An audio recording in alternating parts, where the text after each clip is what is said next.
Hello, everyone. Shamin, where are you escaping to? Welcome to the second Sundowner in the frame of Young Curators Academy. Yesterday, we had a conversation with Banu Cennetoğlu and Zehra Doğan. Tonight, our guest is Galit Eilat, who is also a part of the YCA program. She gave 2 days ago a workshop. And as far as I can see, the audience is mostly the YCA crew.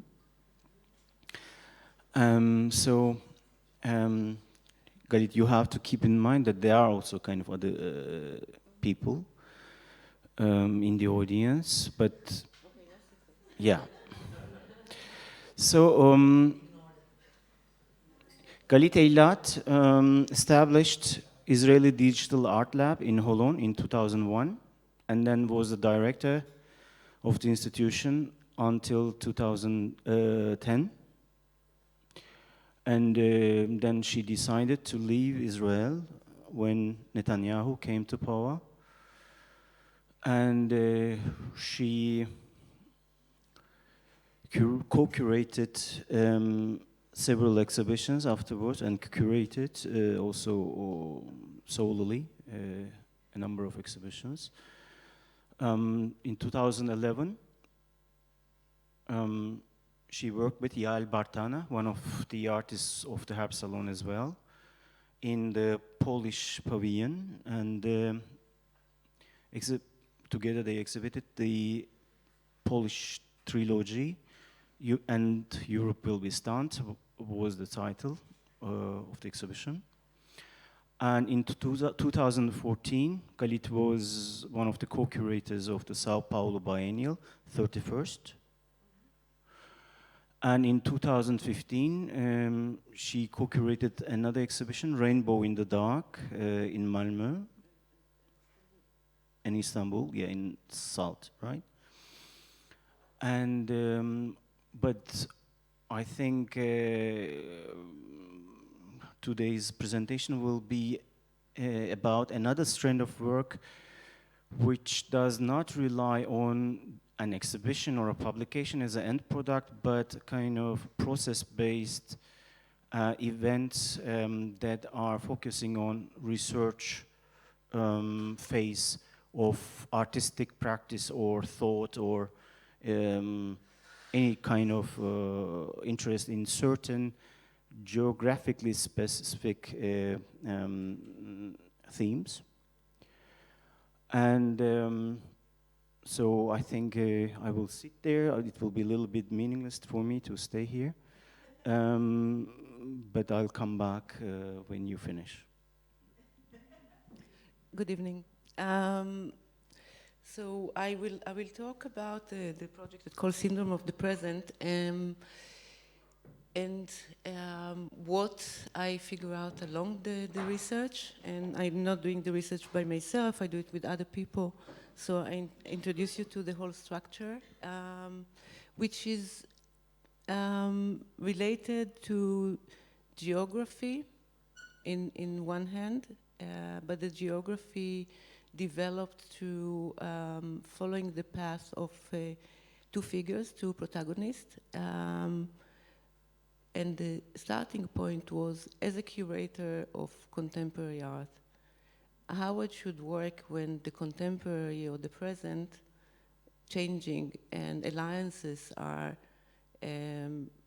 not as I used to grow up, like things changing too fast, and I'm not sure that I can read the reality. So I ask myself, what kind of apparatuses do I need to have to be able to work with the present, with the contemporary?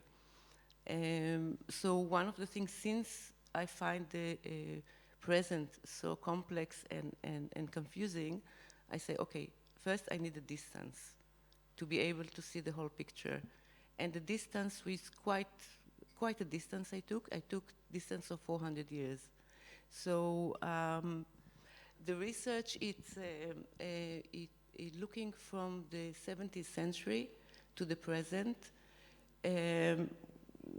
with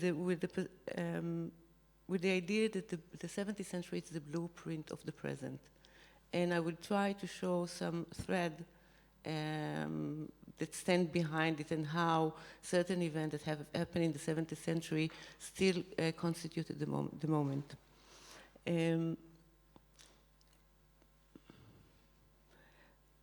I will start with one phrase from a book, a paragraph from a book of Pavel Maczeko. He's a Polish, Jewish-Polish scholar. He wrote about Yaakov Frank, which was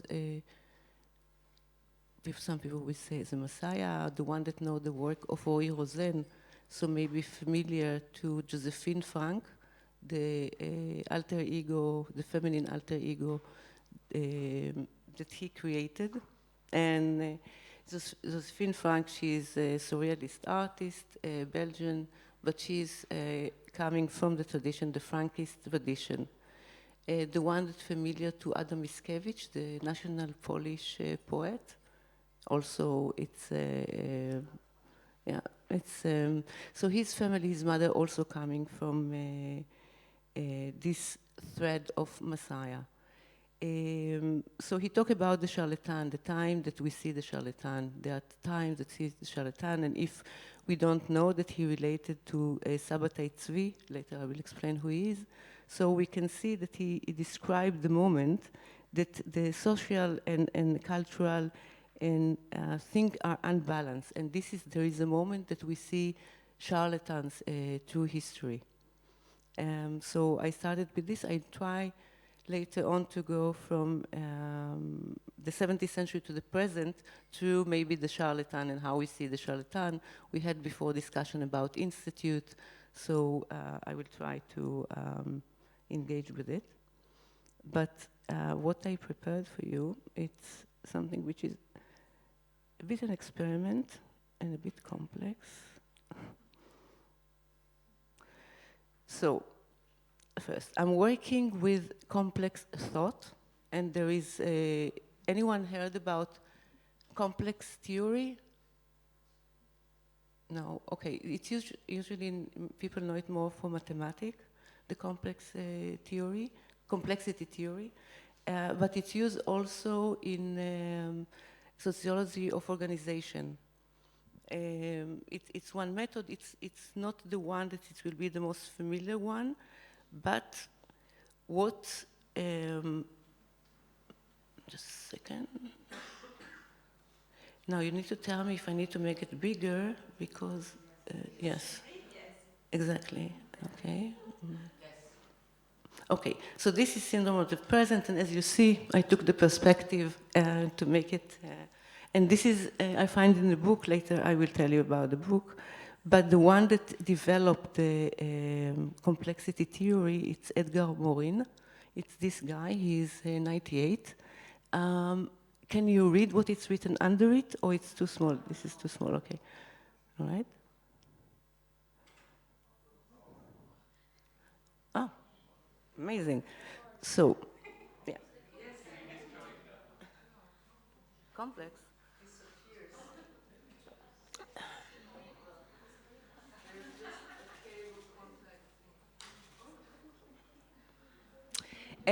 Complexity theory. One of the things with the complexity theory, when he wrote it, he said never try to explain what is the complexity theory.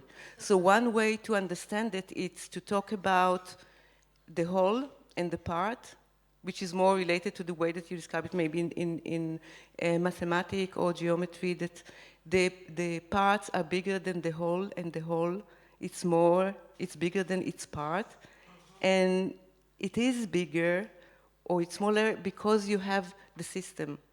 You have the organization that the parts and the whole are organized, or the parts in the whole, and the whole that it's break to a parts, it's bigger than each other because you have the system, and the system really changed the whole and the part. And this is, so it's a system to work that is changing, And I think I find it like very useful to method of curating or to think through it today, because it's not that you assessed reality in the beginning and you go through it and you have a target, you start with a target, but you had to stop every here and there and to ask yourself if you're going to the right direction and rethink and to move again, which is not what we ask today when we work. We need to be very clear, we need to have one dimension, it needs to be a message, one sentence, half a page, 400 words, and this is really go against it. So a complexity theory and thought said that every system to grow need to have a conflict, and you need the conflict and you need to have a freedom.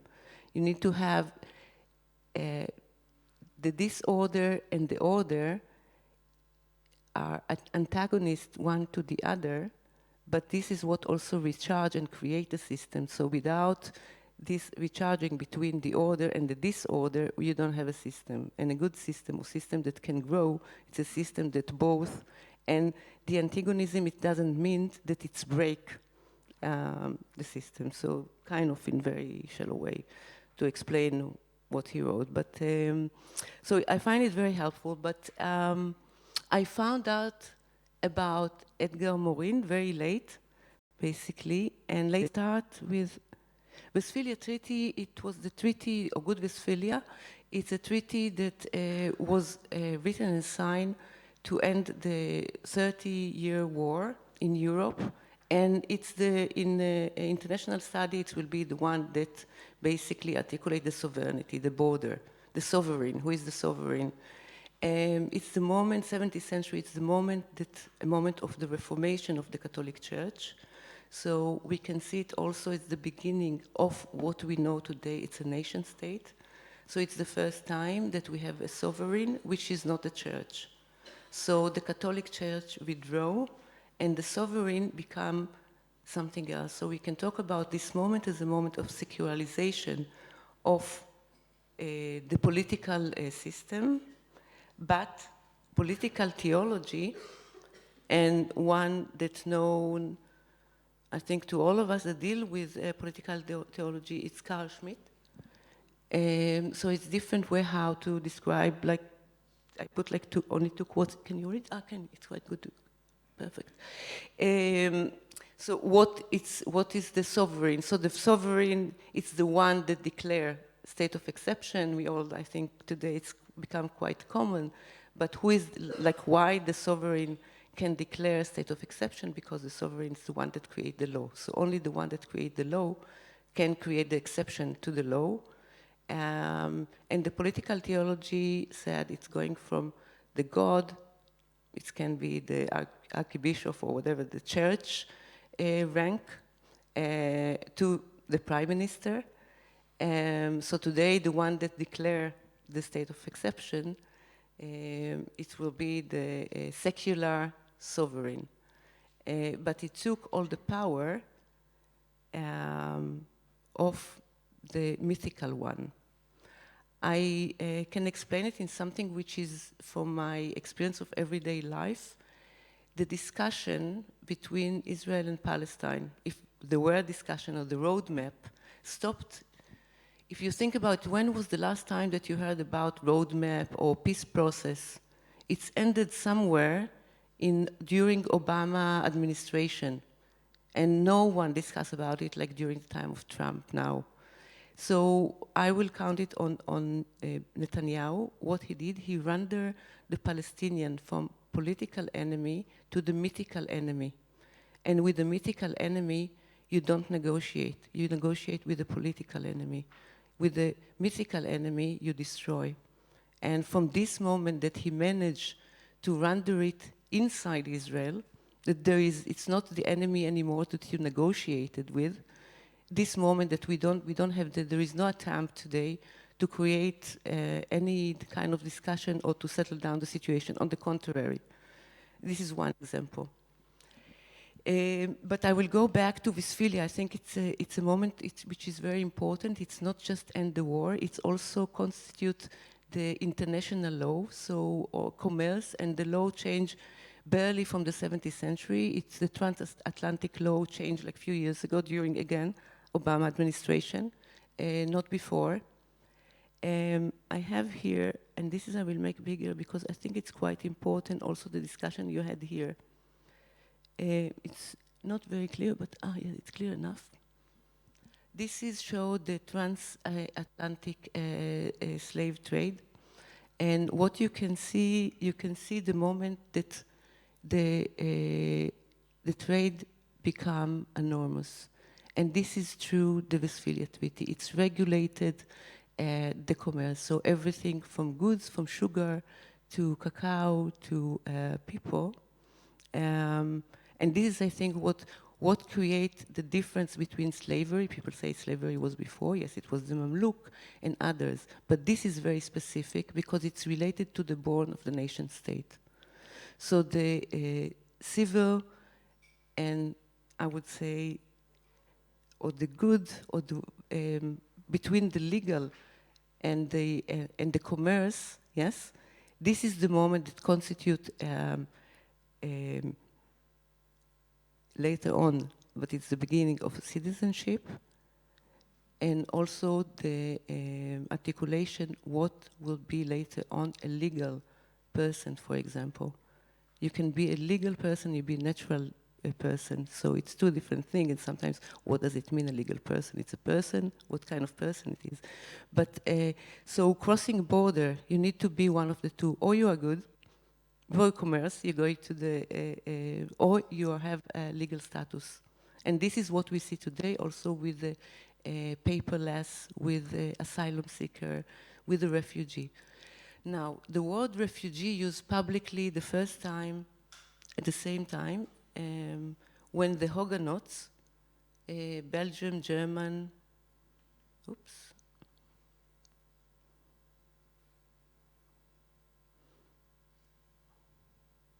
when the Huguenots, I think the image is here, will be, sorry, yeah, here, arrived to the Hudson. So the Huguenots, it's French, English, German, running away from the Catholic Church, find a refuge, and it's coming from France, in the Hudson. This is the first time that it's used in the meaning that we use it today, the refugee. And this was where I had, second time, people without land, land without people. Yes, this is up today, that people arrived to the place that was no people, of course it were. And yeah, this is something, this is reality that also during the process of the project I started in 2015. Now, I will talk a bit about why I'm fixating about this moment. So the two figures, or the two protagonists, one is Spinoza, which I believe it's more familiar, and the other one is Sabbatai Tzvi, both of them coming as refugees from the Iberian Peninsula. One family, they're moving but settled in Amsterdam, the other one in the Ottoman Empire. As you can see, they live more or less at the same time. One was a philosopher that was excommunicated from the Jewish community. The other one was a Messiah. Sabbatai Tzvi declared as a Messiah, but half a year later he converted to Islam. After Sabbatai, there is a community today of Donme. They are living in, most of the community living in Turkey, in Istanbul.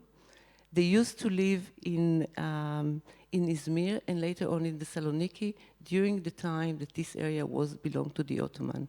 In the moment that the end of the building of the republic, the end of empire, the ethnic or the demography was shared that Christians will go to Europe and Muslim will go to the republic, new republic, and the Donme consider as a Muslim because they're born as Muslim, but they never practice as Muslims.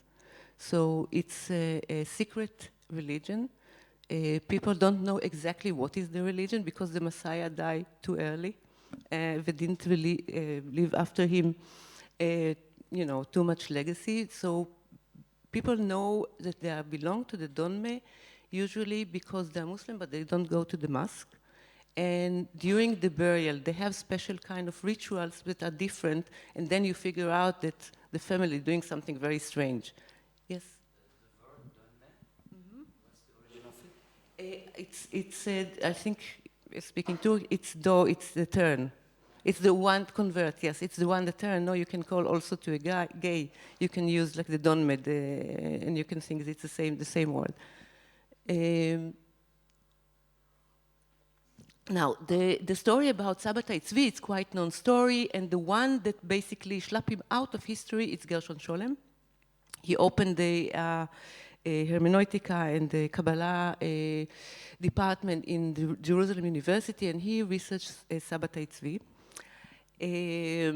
Spinoza, also coming from the same background, he didn't become a Messiah, but he also didn't stay with his religion with Judaism, or he excommunicate. This is there is a different version to what he became. People say usually that he became atheist. It's not so true because he had a relation with God, but he brought God to earth. God was not this heavenly unknown figure. It's become something that we are living in. It's part of us. So I have two figures, and the two figures basically gave me kind of the path of that I'm going to follow. So I'm starting in looking at the fortress of Europe. So it's Greece today, the Saloniki, where the community, the Donme, used to live. It's Turkey, that's split between Europe and Asia. It's Amsterdam, that was one of the important ports. I would say it's more than the important port today. I know this is how I started. And the interest in Sabbatai, it was not new. It's not something that I started in the 2015. When I work in Israel, to be able to work and not to work with a given political agenda, I worked following Sabbatai, Tzvi footstep, which was Gaza, it was the Balkan. So I created a new territory in order not to work with, I couldn't work much or publicly with neighbor countries. So I invent the territory that I can work, and this was Albania and Kosovo that has become familiar, that his follower continue to work there. Spinoza probably knew about the Messiah. He knew about Sabbatai Tzvi. Now, Sabbatai Tzvi, it's a big moment in a Jewish history. A Messiah of half a year, 80% of the Jewish community worldwide knew about it. And Gershon Sholem not give much explanation how in half a year, like Jew in India or in Russia, in different places, knew about the Messiah and was ready to follow the Messiah. He promised to bring the Jew to Jerusalem, so he promised it. He forgot, probably after. He was manic depressive. The story about Sabbatai, it's about extreme personality and very special. And he converted to Islam. The tradition, the story will be that he was basically chasing the Sultan and say that he's more smarter, he's more beautiful, he can do things. He put him in prison, and he got a lot of presents. This is the legend. And the Sultan called him and gave him two options, or to die, or to convert. And he decided to convert. He was non-hero Messiah. The story that Pavel Macheko said that he was interested in the Sufi mysticism, and this is the reason that he was converted to Islam. He didn't practice, but all Sabbatai legend, or if there is anything that he created, it's to do everything which one should not. So to practice the Shabbat, he do everything that are forbidden to do in the Shabbat. So when he married, I think like his third wife or the fourth didn't run away after the first night because he was totally uninterested. And there is a question about his, if it's gender or sex. And Sarah the prostitute. She was, and this is interesting, it's a Polish, remember it. Sorry, from the Balkan, she's coming, and she was a prostitute. She dreamed to marry the Messiah, and she was the one with the force. She has the agency. He was sometimes the Messiah, sometimes depressed, probably. He used to dance. He married also the scroll, like basically the Shekhinah, the feminine side of God. He married the Shekhinah to marrying the scroll, dancing with the scrolls in the street, or with the fish. So there are different kind of description about big perform, and he was probably very charismatic and had a beautiful voice. The stories anyway. But what we see in this moment, so I have the two figures and both of them are legendary, but slowly when I'm opening the archive and looking, so where was the first share company? It's open 17th century in Amsterdam. The first credit was written there. We talk about colonialism, and in different way, it's unfavored period of time, but one of the questions that I think it's very serious to ask, how it was so successful, what's happened there? Because we're talking about like Europe in the 17th century, most of the people were literate, yes? It's not Europe of today, which I don't know if it's so enlightenment. I'm not sure it will be the right thing that I will really applaud to. So I'm following like basically the developing in this period of time. So what I can see, I can find this one. I can find a bless of buying a slave in Hebrew. It's inside the book of the 100 blesses. Okay, this is one of the things. Anyone heard about the Jude Savannah? Jude Savannah, up to date, it's called Jude Savannah in Suriname. The story of the refugee Jew that came or ran away from the Inquisition. Many of them in the 16th century, 7th century for sure, were not Jew anymore. They were new Christian. When they arrived to Europe, they convert back to Judaism, or some of them just convert as a new Christian. So the converso, it will be the one way to approach them. And today there is a lot of research around the converso, Marx, Freud, and Derrida, all of them coming from the converso, so the family, and also Sabbatai and Spinoza. So one of the things that maybe we can recognize in the biography of all of them, it's this liquidity in the identity. So it's not Jew, but not Catholic anymore.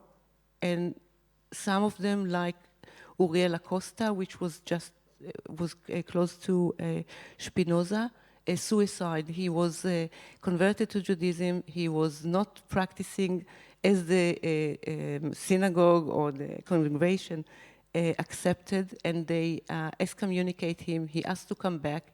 He couldn't manage, and he suicide. So this is one of the memory of Spinoza that influenced him. There is another character that became very important by time, and it's called Menashe ben Israel, another converso. And he's a great politician, and he has a printing house, and he's going to England and telling them that he found the lost tribe of Israel. And he wrote a book and printed The Lost Tribe of Israel. The Lost Tribe of Israel, it's about a story of a Jew that arrived to Brazil, and he find the Indian Jew, and they speak Hebrew, and they ask him to learn the Torah. Of course, it was invention. But it's a book that he brought to England to try to open the transatlantic trade also for the Jew there. Now, the Jew that arrived, we talk like one of the things is to talk about the tolerance of Amsterdam. So it was tolerance was too low. That it was after the Westphalia Treaty, it was a treaty of Utrecht that say that one will not kill because of he or she in a different religion, so you don't kill one because of a different religion. So this is the reason that many Jews arrived. Now, diamond trade, no, it's like kind of it's a Jewish thing, I would say it in this way. If it's in Antwerp or in Amsterdam, and the story that it was started somewhere, the diamonds, like, you know, fell from the sky on Amsterdam, and this is end with the Second World War. There is very little literature or records, or that somebody researched the records, how the diamonds arrived from Brazil, or first from India, and then from Brazil to Amsterdam. And Spinoza, if you remember, he didn't deal with diamonds, but it's the same practice of polish glasses. It's come from tradition of many Eastern Jew that used to polish the diamonds. So it was a cartel, and this cartel has a prostitute cartel that's starting 1886. It's the last record of a vehicle that's coming from, you can see it here. It's the last record of the vehicle from coming that related to the transatlantic slave trade. And 1886, it's the time that Zvi Migdal starting to work, going to the Kleinstädte in Poland, married girls in the age of 12 or 13, very, very super poor, promising them the diamonds of Brazil and everything, raping them on the way to Brazil, to Shanghai. It was a huge cartel of until 1930 with 40,000 girls that was basically were slaves, sex slaves, that operated by their own community. There is a film that last year, and the center was Argentina. There is a film that went like last year. It's called Impure. This cartel stopped because one of the prostitutes. I heard about this story when I was in Brazil. In Rio, there is a cemetery that one of the prostitutes created for her friends, because as a prostitute they were impure, so they didn't bury in the Jewish cemetery. They buried outside. So she created a cemetery for her friends. So this was the first time that I heard about it, but I didn't know about the phenomena. It's only lately I saw a record of a rabbi from Uruguay that he started to describe. Basically, it was the first floor synagogue, the upper floor was a prostitute. It was a bordel. So it's a history that I never learned and heard about in school. Also about the Yuda Savannah and the role of the Jewish in Suriname, even though when one go to the Israeli Museum, there is the synagogue, there is a collection of synagogues, and I think I can activate it so you can.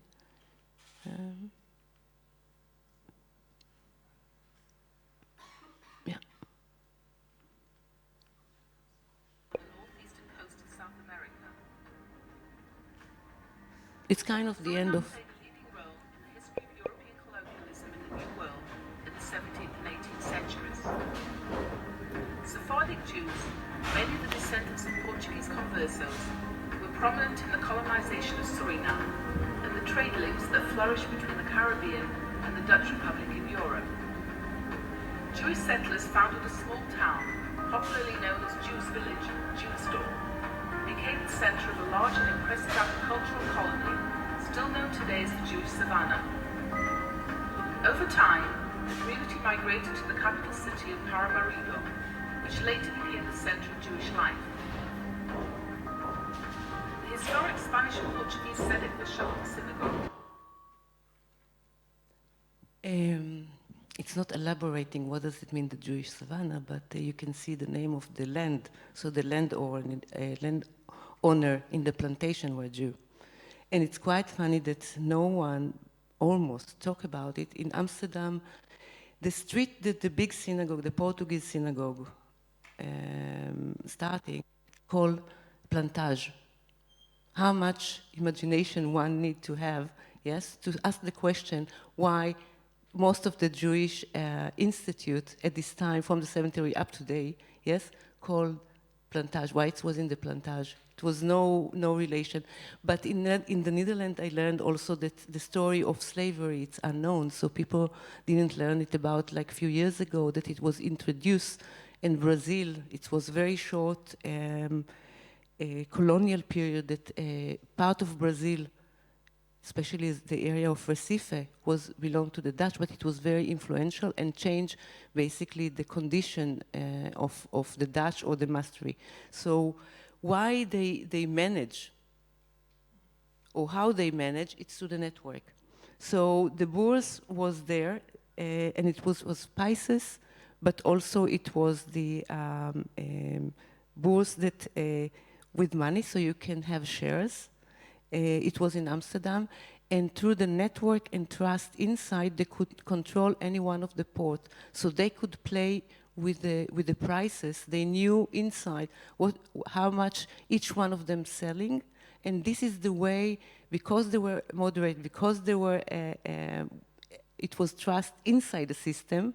Yes, they could manage to rule the market until today. It's a very small country, but if you look at the resources, so we'll ask yourself, what Shell is doing in St. Petersburg? But if you go to history, you know that the Tsar Peter went to Amsterdam to learn how to build a boat. And then the relation between the boat, the vehicle at the past, the 17th century, and today, Shell company that's supporting the Hermitage, for example, is a big sign that with the support today, you can't put it in many places. You can't put it in Amsterdam anymore to have a support of Shell. But in St. Petersburg, you can find it. So unfolding slowly, many things that are happening today.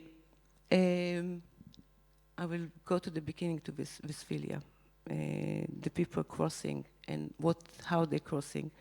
The refugees that coming from Syria or coming from the land, it's not only for Syria, also from Africa, going to the same route that Asia Minor went through.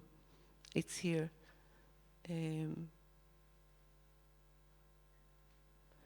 So it's from the land, they're going to Izmir and then crossing, it's through here or here, but this will be the path that used 500 years, from 500 years up to today and more. Like we can see evidence that people use this path. So it's not a new path. So the path that we see today, we see the certain kind of repetition. Also, I could find like about, it's not like how cotton arrived to Egypt, for example. Who built the Turkish train, the rail trains, like from Egypt going to Jerusalem? Who built it? So I will talk a bit about the project, how we work, and then I will go back a bit, maybe if I have time, and then I will see, not so much, about the complexity theory and how it works and how I work with it. I will try to do both. Who was generous with me? I will show you a small video, and then you can see. So the way I'm working, I invite to the project, to the research that I start to do, around 30 people, artists and scholars. I'm not a scholar of anyone, not of history, barely of art history. Invited to come with me, and the way that we learn about the places, it's by going there and creating a seminar there that we invite also other people. So just to give you an kind of a feeling of, yeah.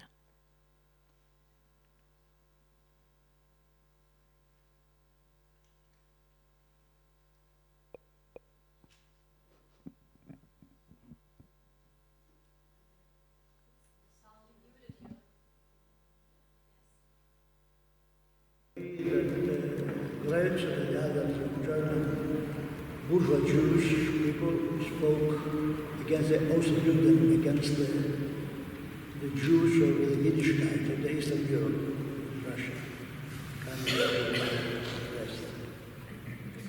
Messianism is not an idea, it's an event in history. It's something that's not something that you realize, it's not some set of criteria you can realize, but in fact it is history. So there are cases in history where people call themselves messiahs, and this is something that you can study. And if you study one of the most famous cases of messianism in history, that is the case of Sabbatai Tzvi, you must reach the conclusion, this is what Sholem would say, you must reach the conclusion that messianism is a project to be destroyed, to disappoint, right? Because the Messiah comes to fail, to fail.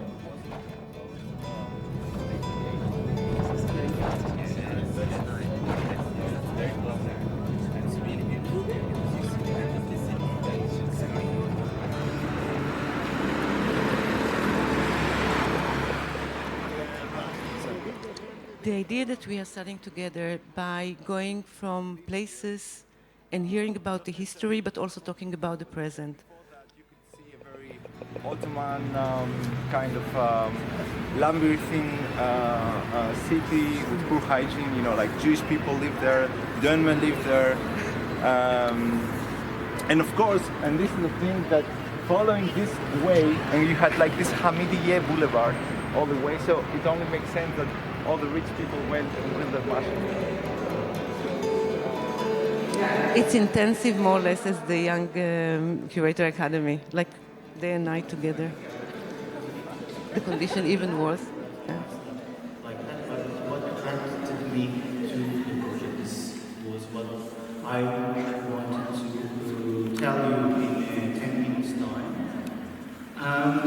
So yeah, I took part in one of the liminal spaces project of Galit. I can't remember which one. It was held between 2006 and 2009. And it was quite an adventurous kind of trip. Also, I remember very well the departure from the airport, such as the seaside villas of Meduza. The German moved from conclaves and hidden meeting houses behind walls, which were thus invisible from the street. So Tasha was then. This is Mark David Barr. He's maybe I will.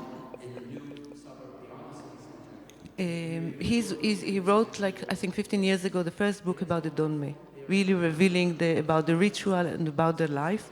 And we are sitting here in the mosque, the Donme mosque, but the Donme mosque don't have a minaret. It has two clocks, and he's talking about the place. In preparation for this conference, I read one thing about that he has written, like that, for example, that Marano tactics about identity and about what you show where should be seen as one of the sources for like European traditions of interiority and what it is, and also what conscience is, much more than like the traditional European reconstruction, for example, as Charles Taylor has done it, as something like a unity of the self, and it's something very unified, and like it's like the classical European idea of subjectivity. So then it can have a very like critical bearing on more monolithic theories of what interiority or subjectivity can be.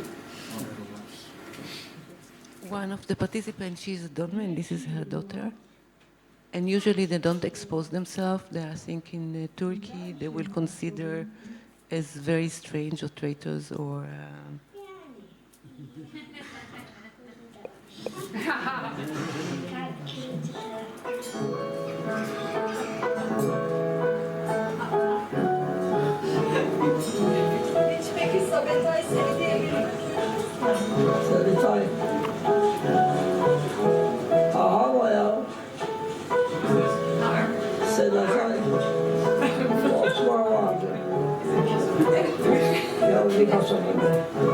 Tavukların o keserdi, hava o keserdi.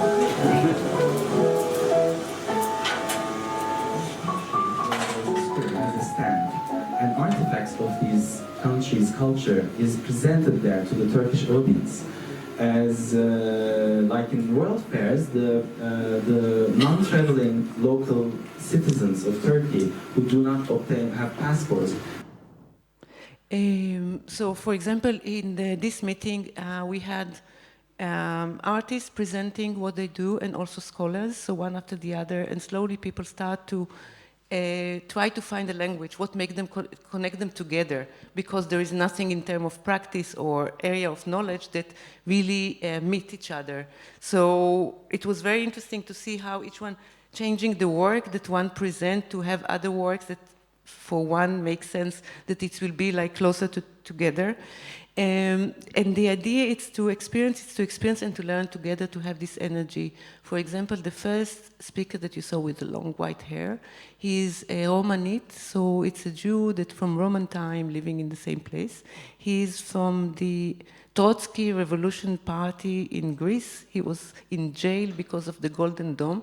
So there are different characters that we meet, each one of them coming with a story also from the place. So it's a research always to the place that people introduce the research. The other one, it's a pharmacist that do cartography of the Jewish cemetery that the university was built on top, and the tombs are scattered all over the city. So he made a cartography, where are the stones, and know the story of the city. So it's another way how to work. It's to slow down the process of artistic work. It's the production taking longer. It's through many discussions, and basically it's the whole, what I expect and what I want to see, it's more scholars and artists working together on a project, and not just individual that then the scholars will write the book, will go to the school, continue with their own practice, and the artist will separate it, but to try, and this is, or it's happened or not. Yes, it's not something that they say, okay, you are a group, you're another group, you have the task to work together. It doesn't work, unfortunately, maybe. One of the things that we did here, also we went to the refugee camp, which is outside of the city, with a guide, with a refugee what was there. Also one of the scholars, he's following the biometric chip. That's today the refugee, basically, the hotspot. And if we talk about him, so all the research is going, so he's most of the time in Greece, so he could take us through different places. In Izmir, we met with an NGO that helped to women, to refugees, Syrian refugees, mainly women and kids, and we sat there with them, or met lawyers. So every place we're going between you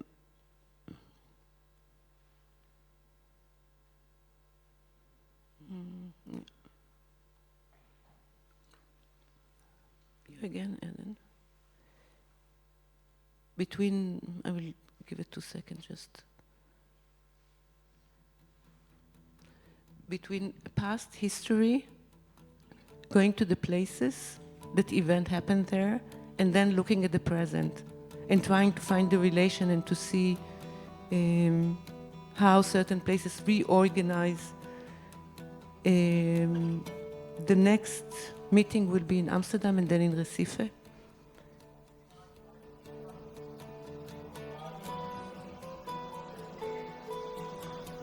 You're really a star, yeah, absolutely.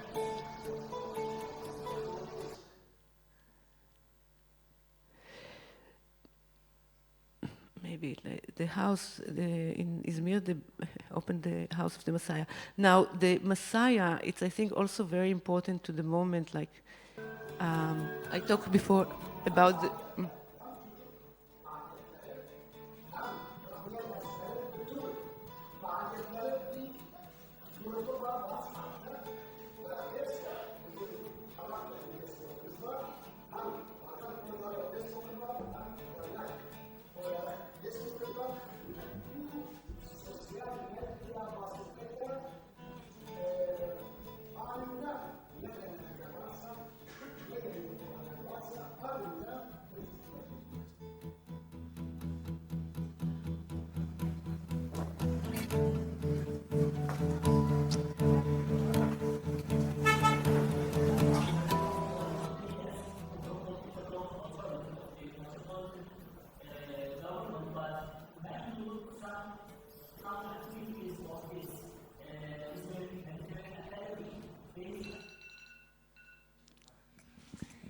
I will say one thing, it's very condensed, the meetings are very condensed. In Amsterdam, we are not so welcome anymore because the Jewish community and also other reasons like the establishment in Amsterdam don't like to hear the story because the story of the slavery in Amsterdam very much tied to the story of the Holocaust and one tied to each other. They don't want to talk about the past event, that past trauma, so they don't talk about the previous trauma, and the two traumas are locked one into the other. Without talking about one, you can't talk about, because then you ask how the Jew were so rich. Sorry, I said the Jew, we or whatever, I don't know how to identify with it. But if you look at it, it's like the center of the city, very big houses. How the squatter, how many houses, like it was, half of the city was empty after the war. So those questions that never answered in society, it's no real research made up today. And this is kind of one thing that's sitting on the other, and somehow we are trying to kind of to open it, because it's not history that I study at school, and I think any one of my friends that I ask if they know about the Savannah, the Jewish involvement or the New Christian involvement in the transatlantic slave trade, it's nothing that we know about. And in the moment that you open and you start to see it, you start to see also how it's moved to the Ottoman, how it's moved to different places. Yeah, I think managed my time. Thank you.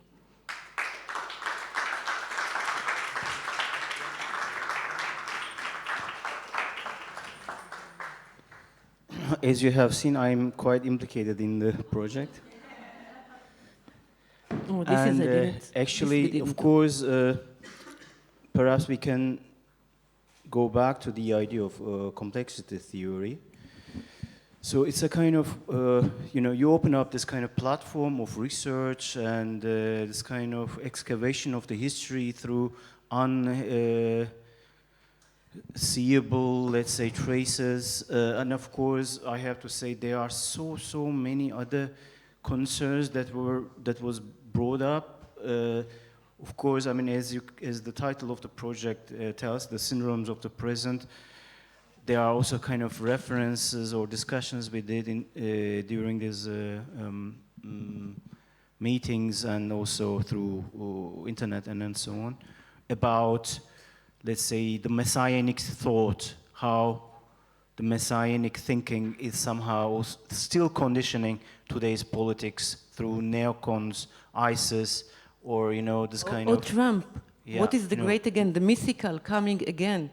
And the one that can, to create the exception, which is the role or God or the Messiah, to create and convert, to render. It's Yeah, I mean, before going to the floor, I just want to ask this, how this kind of, perhaps you want to bring it back to the complexity theory. So, I think if I can talk about, like, if I'm looking at the complexity theory and the way and what Edgar Morin wrote, so it's talking about already like 40 years ago about transdisciplinary knowledge. So to go from one discipline to the other, this is the way as sociologists or anthropologists to learn about the world. It's not about one discipline that it's shy away from another discipline. So we need to go from one knowledge to the other, which is very much involved in the complexity theory.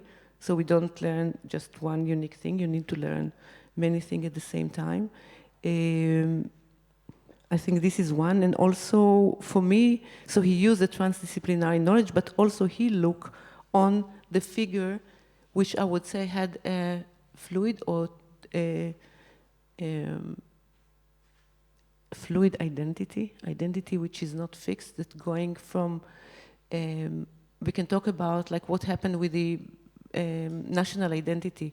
The national identity basically took over all other identities that we had, the religion identity, the gender identity, or we create later on, it's more right to say it in a different way, it's like create a model how identity should be, and it should be one. Yes, it's not like many identities that we have, that we can cross between one religion to the other, between one identity to the other, which was one more common in the past. We have one identity and we stick with it. And this is the gift of the national identity, I would say.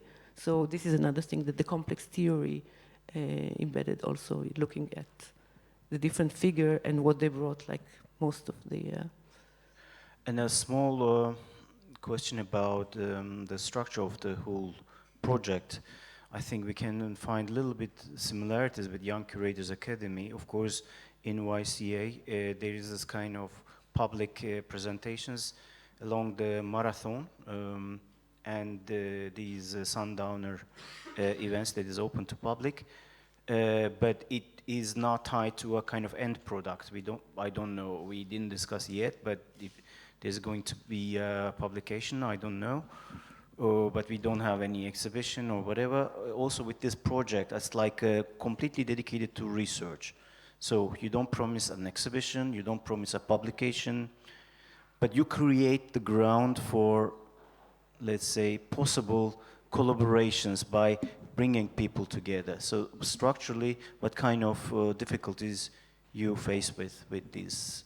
Of course, it's difficult to support this mobilizing people and help them to produce the work. You need to offer something instead. And what I'm trying to say, like, all the participants are competent, like they are all working, they are all delivering. So why we need to block one project with one exhibition? This does not make sense.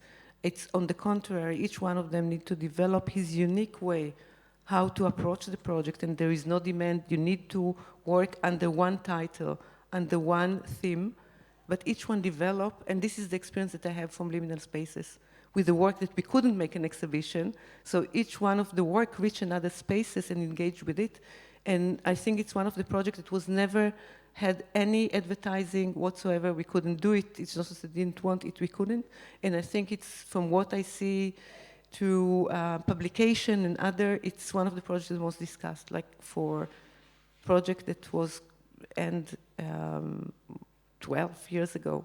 It's still very important project, and I think it's because of the outreach, because the artists continue the project and the research later, and not just close it under one umbrella. I'm told that we have to strictly leave the room in 7:20, right?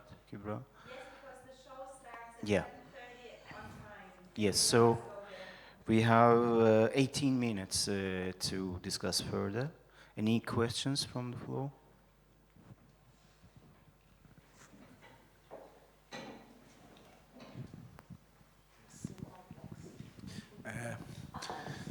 Thank you. My question is about two topics that you introduced at the beginning of your lecture. I mean, the concept of a state of emergency and sovereign, because sovereign and a state of emergency are coming together, and the Messiah. And according to your presentation, this is, I think this is something right. After the Renaissance, we have a kind of secularization of the sovereign, and it means that the concept of the state of emergency would be affected from this. The idea of a state introduced in this moment. Exactly. But my question is about the relationship between this concept, I mean the sovereign and Messiah, by changing the idea of the sovereign, by this pass, the idea of the Messiah, I think the concept of the Messiah itself would be changed. And now we have someone, for example, like Donald Trump. He shows himself as a sovereign, but he is not a sovereign. So tell him that he's not. Let's see what happens. Yeah. But I think we cannot make a connection between, for example, the idea of the, liberation. It's something related to Messiah with, we have no connection anymore. Okay, I will try to explain a bit the way I see it. So I look at the, in this sense, and this is why I put like Taubesch and Schmidt, yes, because the meeting between them, it's again liberalism, but both of them talking through political theology. So basically it's to look at the theological structure and to see basically what we have today, that the same structure was secularized. And today we can say that it's something going, if from the 17th century up to a few years ago, the religion, I don't talk about faith, and I don't know how to talk about it, yes, but the religion as a structure was pushed to the margin, and we see it in the past, I don't know, like 40 years, that it's coming back to the center. And it's very much strong in the center. So we have it like when Bush went to Iraq, yes? So if you read like his quotes, so it's like he's going to bring, you know, the peace to the world and all this kind of megalomania or whatever, what we want to attribute to the Messiah. Now, Orthodox Jew don't have any relation with the Messiah. They don't know nothing. Yes, it's very different. Christianity, the Messiah is here. There is a moment of flash. And in Judaism, like the Orthodox, I'm not talking about like the different messianic, national messianism that you have in the settlements and others, but the core, you don't know nothing about God and also not about the Messiah. Yeah, it will be a change, but you don't know which kind of change. So you don't have a knowledge. So it's a bit far, but it's something that's going to transform. And this is the idea of the state of exception, that changing the law, that now it's very clear, it's become a state that, of alert, that basically what it does, again, we're going to Westphalia, like the main rights, no? It's the human rights, all the rights that you have are stripped. Yes, this is what it means, that the state or the police can act like the law, and they re-articulating the law because the organ or the heart attacked, so.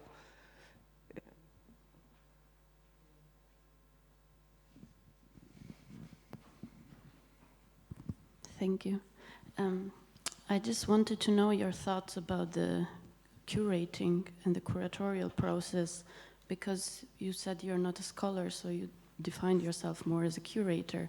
And even from the presentation that you did at the Academy, all these projects have like a very long development. And I would like to know how this complexity theory relates as well with the curatorial. Okay, so the complexity theory, maybe I will say something. My sister, she's a sociologist of organization, of big organization. I was in the summer and told her about the project. And she told me, did you read, do you know? And it was not about Maureen, it was something else that they use, because it sounds to her familiar. And then I checked Edgar Morin, that he's coming from the Thessaloniki, and he used Sabbatai, and he used the story, same story that I'm trying to write about the history and to talk and to end in the same moment of identity which is not fixed. The ability to be, because what Sabbatai did, he didn't become the other. It's not to carry the other as you face, yes? It's not, it's like to be, yes? It's the full, you convert, you go there. And I think it's something that I find, like, to explain myself, the question of identity politics, yes, how to work with it, this gives me something, another way, yes, not through the, I would say, like buzzwords or what is fancy or what is fashion to look at, but to look at the past and to find the origin of the thought there. This is for me, this is how I work always. Now, if you look about the other project and this project, my project all the time, I would say, if it's not a syndrome, they all the time has certain kind, not just duration, but they are mobile, all the time, or nomad. And there are many other projects, and it's not something that I say I'm working on nomad project as a concept. In the end, I find myself that the project don't have borders, basically. That they are going from one place to the other. They're going around the story, around concept, and not accepting the border that creates. But it's not something. When I look back, I could find it. It's not something that it's constructed, but probably this is part of my curatorial. It's to work with the artists. It's to the way I see it. Yes, I did many exhibitions, and I think I'm quite good, like installing and how to work with space and architects. And I don't like it so much anymore. But what I really like is to challenge the artists that I'm working with. So to learn, and to understand how they work. Sometimes you can, sometimes not. It depends. And then to provoke it, because then they can go from the comfort zone and work. Yes, and challenge themselves, and this is, I think, the engagement that what I can bring, and I like to bring, like to look at each one, what is there, and how you can, push it. Yeah.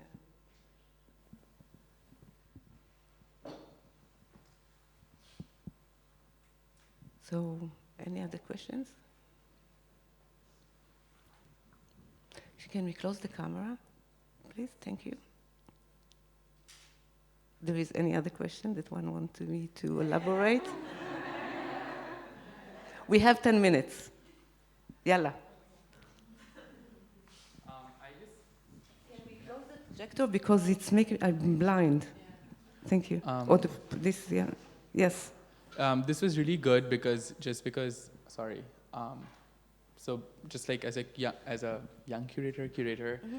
Emerging curator, whatever, trying to also figure out like many different ways of knowledge production, and kind of sort of what I really appreciated was that you were creating these interdisciplinary structures. So I had two questions.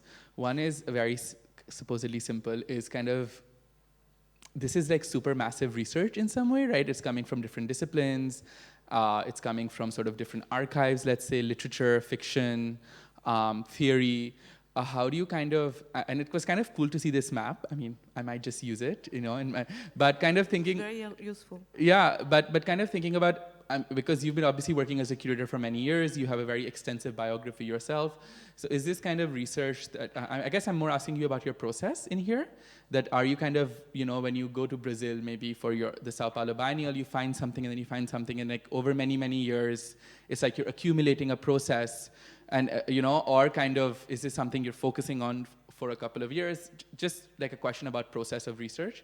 And should I ask the second question now or maybe after? Yeah. Because I was asking about the result, was that on the other hand though, I feel like at least the result that we saw, it was not, I feel like with the research, it felt like a little bit like history is not like linear, of course, and history is not kind of continuous, right? It's very ephemeral and it's very kind of ruptural and whatever. So I mean, I guess I was just not sure. I felt like there was a lot of linearity in the kind of final process. And I just wonder, like, how did you grapple with that? I don't know. Linearity? Okay. In the sense, like, kind of these spaces that you're looking at have also been this really... I didn't show you, like, big exhibition. Yeah. Like, how we work. I work with architecture. I can do it. You can go to the website to see. It's very different.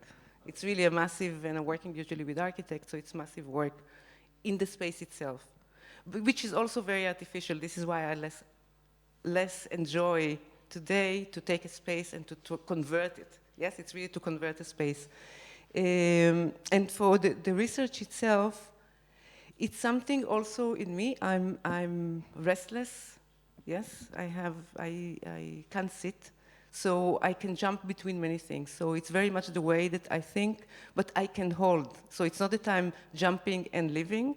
So this is very much this research very much reflects the way my brain is working. It's a lot of information, at the same time, all the time, like to find the crosses. Sometimes a hint, sometimes, like you see many things. And sometimes it's just because it's not my field. So sometimes I'm entering. What the reflection, because here I work intensively with the researchers, I interviewed around 100 to see who are the ones that can work with the artist, because it's big egos both sides. And yeah, so the artists, it's mainly people that I work with, so I knew who are the ones that able yes, to share or to work with others. It doesn't mean about the quality of the work, but it's people, a group need to work as a group. Otherwise, it's a disaster, especially for me, to deal with. The first thing that many of them said, it's the paper. I sent them like kind of, more condensed paper. So they say, first, many of them, it's not academic. And they say, but everything it's right. Like all the position that I position of the thing, but it's not something that you do in the academy, maybe today more, on the university, not in academy. Yes, but it's very much reflect. And today, I try to allow myself to reflect the way that I think and not to try anymore to fit to what is expected for me as a curator. Because it's expected for me that I will do more biennials and more big exhibitions. This is what expecting, like after doing big exhibition, I need to do a bigger exhibition. Yes, after directing, I need to direct bigger institute. And it's not something that I feel that I want. I want to work like this as long as I will be able to convince other people to support it. Yes, because I want to work with the people. I'm not a researcher that don't have, so this I can say about the method. It's, thank you. Yes. In the continuity of this conversation, just about the outcome, so you're a bit, if my understanding is correct, you're switching from taking over space, from space to more like publications? Is it? Now when I think of a program, so I name it program in time and program in space. So the program in space, yes, it's an exhibition, and program in time, it's what we're doing now, yes? It's time, it's the occupation, it's different occupation. This is how I think about it. So it's not anymore exhibition, it's like program that you program, but you create the program for the space, but you create the program for the time. So the time is also if an event, if we go somewhere, or it's a program of lectures or whatever, I will think about it in the same way, about the condition and how to create it. If one it will be light and other things, so in other places it will be the obstacles. You saw that everybody were freezing over there. And I knew they were freezing, they will freeze. A bit for short, because it creates something. You suffer together and then you have a group, a nice group. And they are very thankful if you go to a warmer place, like, it's like this is, it's very small tricks, but it's working for every one of us. No, we all do it like when we think about a group, how to construct it. So the curatorial concept itself also changes the narrative. You start with something and it unfolds into something else in the process? Me as a character? Yes. I'm thinking I'm too old. But the research changed, yes, or certain coordinates that before I started, I didn't know the involvement of, let's say, the community that are supposed to belong. It's not really the places my parents came and but whatever, or had any responsibility, and now it's different. And I have enough knowledge, and I'm looking how to disseminate it. It's beyond the project. I think it's beyond the project because Israel, like it's the last colonial, not post-colonial project, yes? And it's destructive. And it's not starting there. It's starting long before. And this is something that I couldn't see there. This is something that I can see now, the traces. So, yeah, this is a big change, yes, to understand my history, Yeah, the project changed from more messianism and conversion-based framework towards more colonialism and slave trade. And it will go somewhere else, I guess. Okay, we are out of time. Thank you very much. Thank you.